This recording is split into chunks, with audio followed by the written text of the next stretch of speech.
Good morning, I'm Clinton Griffiths. Farmers and ranchers continue to deal with uncertainty from inflation to regulation. And the leadership of the House Ag Committee says farm policy should address those challenges. Ag Day's Michelle Rook looks at how these may be addressed in the new Farm Bill. Clinton Chairman G.T. Thompson strongly criticized the Biden administration for the increased regulatory burdens being placed on producers, including the Waters of the U.S. rule. However, he was especially critical of the increased rules funding and emphasis being placed on climate change policy.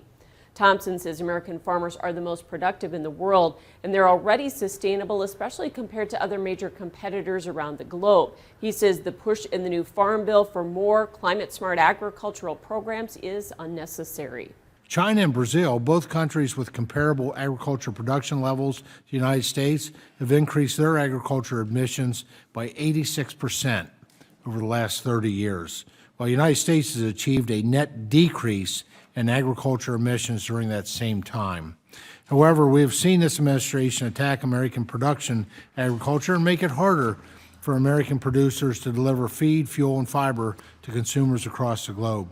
Thompson asked American Farm Bureau President Zippy Duvall if true climate-smart ag policies would increase ag production and displace the market share of countries like China and Brazil that are increasing their emission profiles and have not made strides in increasing productivity. You can't have sustainability without having efficiencies, and doing one helps the other.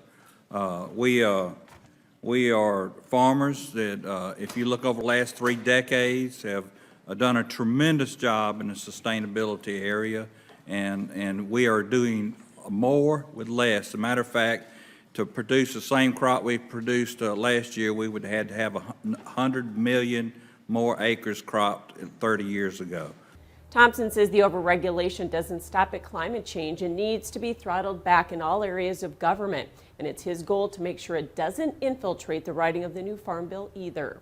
National Farmers Union President Rob LaRue testified as well that farmers and ranchers should be allowed to sustainably produce food, feed, fiber, and fuel. He says regulations, when needed, should be science-based and risk-appropriate and clear.